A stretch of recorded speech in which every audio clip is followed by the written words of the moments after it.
Good morning, everyone. I too want to thank all of the people who participated and helped with this weekend. Apparently it takes a village to celebrate an anniversary, at least at Ananda it does. So I'll begin with a reading from Whispers from Eternity, these beautiful prayer poems of Master. This is in the Temple of United Hearts. It befits not the lily-tender feet to dance on the stony soil of hard hearts. On the petals of my sympathy for others, may thy tenderness dance forever. Divine Mother, may I feel thy heart throbs in my own heart, thy joy in my happiness, thy wise direction in all my activity, thy spirit in my soul. Divine Mother, I lay the flowers of my love at thy feet of eternity.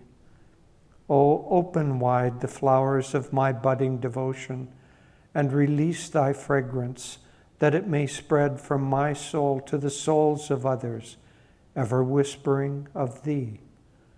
I pray to behold my love reflected in others. In the light of that greater love, may I behold thine unveiled face of perfect compassion. May I behold my true self in others, that I perceive thee ever enthroned in our united hearts. At the heart of my whispered prayers, I feel stirring thy silent whispers. In the light of my burning candle of devotion, I behold at last thy sacred blaze of perfect love. O Divine Mother, unite our hearts as one heart, so that on the sacred altar of united hearts, we may find thine omnipresence enthroned forever. Beautiful prayer. It would cure all the world's ills if we could follow a tenth of that. So, intentions and deeds. You know, everything is just consciousness. God fools us into thinking that it's something other than that. That's Maya, the power of separation. But everything is just consciousness. And so when God, with pure consciousness, manifests something, he starts by taking his pure consciousness, and one might say condensing that into thought. But that thought separation is very, very slight, just a little tiny veil between the thought and the consciousness behind the thought. Then, so that creates the causal world. Then with the causal world, in order to manifest more, one might say more tangibly, because eventually it's going to end up, we have to see it and feel it and touch it with our senses. So in order to get to the physical world, the world of senses, there is in between the astral world, the world of energy. And that is, the world of, the causal world is enormous. The astral world, Master Sri Yukteswar said, the whole of the physical universe is like a little basket underneath the hot air balloon of the astral world. And I imagine the astral world is like a little basket under the hot air balloon of the causal world, if we're thinking in terms of size. And then that energy world has to then manifest into a physical world, condense into a physical world that we can perceive with our senses. So these three, thought, energy, and manifestation, all of creation follows that pattern. And we follow that pattern anytime that we want to try to manifest something. It always starts with thought. Thought, then energy, and then finally the physical reality of it. If I want to take a sip of water, first there's the thought, I want a sip of water. Then the energy has to go down with my nerves in order to get the muscles to comply. And then finally I pick up the glass and the act, the deed of taking the sip of water. I better complete it. Swami said, always complete something that you've started. Master too said that. So these three, but intention, the thought of something, leads everything. And so intention is much more important than the deeds. Many times we have the thought that we would like to do something, but maybe by the time it gets to our ability to manifest that, we want to meditate regularly 2 hours every morning. By the time it gets to our ability to carry out that deed, then it may be difficult. There are habit patterns, there are samskars, there's life interferes, energies block. So the deeds can't always follow the intention, but the intention should always, if possible, be aligned with the highest within us and be aligned with God. And when that happens, when we can align our intention with the will of God, then His will can flow through us. And Master said his highest prayer, two. One was, reveal thyself, that I may reveal thee to everyone. And the other was, I will reason, I will, I will act.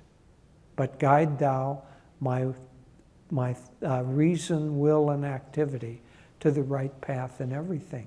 So that alignment, our intentions, aligning with the will of God, is where the real life of the devotee starts and is the most important aspect of it.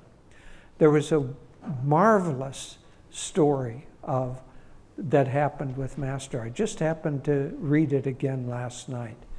But this is in the height of the depression. You know, we think of, oh, Master went out and he just went on stage and all these thousands of people were there and he gave this wonderful talk. But think of what was behind that. Somebody had to arrange the hall. Somebody had to print tickets and print posters and flyers and all of those things. Master had to travel there. Master had to stay in a hotel. All of those things behind it. But Master was doing what he was sent to do by God to do. And so he had aligned his will with the will of God. But the point of this story is that when you align your will with the will of God, then God will manifest his will through you. So this story takes place, it's in the height of the depression. And Master is about to embark on a tour, a national tour. And he's booked the halls and he has, committed all of these things. And his aide comes in and Master says, well, we have $200 in our checkbook. And Master said that his aide, when he heard that, literally collapsed onto the floor and started saying, we're going to go to jail if we don't pay our bills. It's terrible. And Master said, we are doing the will of God. God will take care of us. So the next day came. God hadn't taken care of them. Next day, still the same. A week later, he was in San Francisco. He said an elderly woman came up to him and said, I believe in what you're doing and I want to help you. And Master said, but I don't even know you. She says, I know of you and I know the good that you're doing. I have more money than I know what to do with. She handed him a check for $27,000. Now that is the power of intention when aligned with the will of God. So that's where our real energy needs to begin, is to align our will with the will of God. But only doing that doesn't produce very much. It produces maybe a pleasant little daydream that doesn't manifest anything. Then we have to combine that with the energy, the energy in this sense represented by our willpower. Most of Master's teaching has to do with the control of willpower, or the control of the flow of energy. Our spiritual path, our pranayama techniques, Kriya Yoga, all of those are the use of our consciousness, because that's where it begins. Our intention then has to control the energy, in this case for deep meditation, to withdraw that energy and to focus it in the higher centers. But first there's intention, then there's will, which controls the flow of energy, and then finally there's the deed or the action. But as Jesus said, it's the consciousness, the thought, the intention that is much more important than the action itself. The desire to kill, the desire to hurt, is very detrimental, not only to us, but to the entire world. The act of killing, we can't even avoid that. If you drive a car in the summertime, you're likely to hit an insect and kill it. And so do you never move? Do you never drive? Do you never digest your food? You know, you can't manifest outwardly, but you can manifest inwardly. The intention, if pure and if aligned with God, will drive the direction and the flow of our life. And ultimately, if with intentions we get those correctly directed and use willpower, then ultimately the deeds will manifest themselves, and they will, most importantly, manifest themselves in attunement with the will of God. God bless you.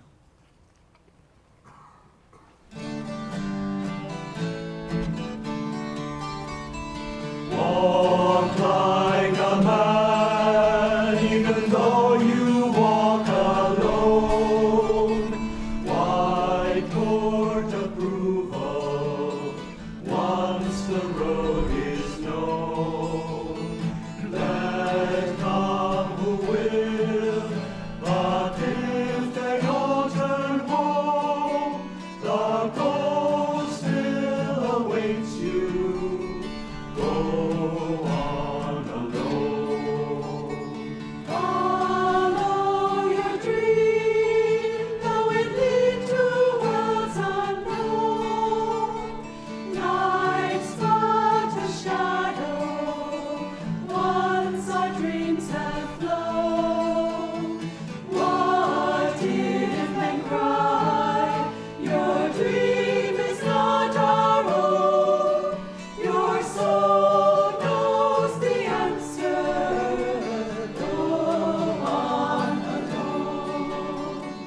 Give life your heart. Bless everything that's grown. Fear not the loving.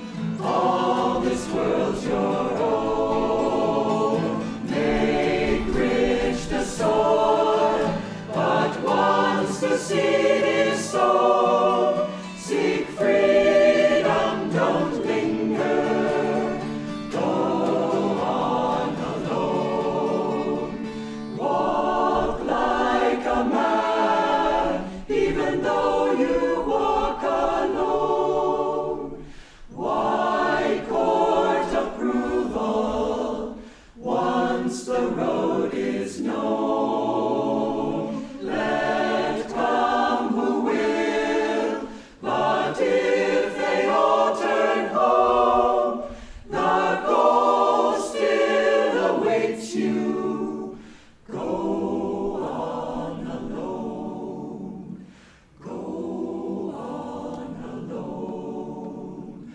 Go on alone.